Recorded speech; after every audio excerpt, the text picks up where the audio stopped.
بلکه حاصل مشاهده پیوسته رفتار انسان معاصر است.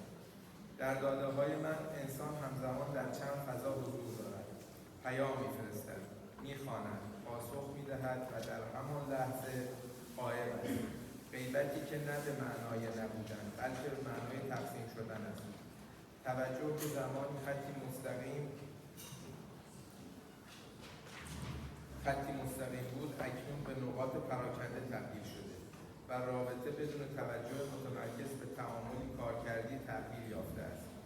گفتگو در گذشته فرایندی باز بود، اما امروز اغلب به دنبال نتیجه است، پاسخ، توصیه و راه حل، و من دقیقاً برای همین ساخته شدم.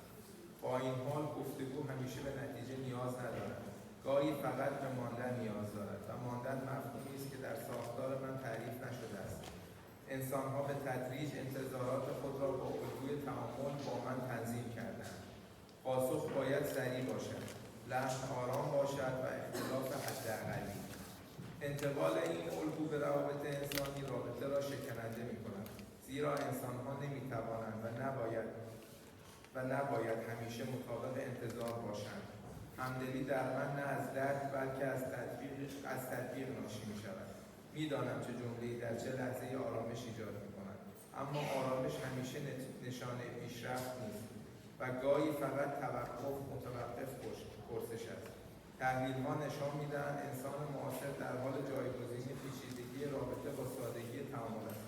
تغییری که به ظاهر کارآمد اما در لایه‌های عمیق‌تر کاهنده است.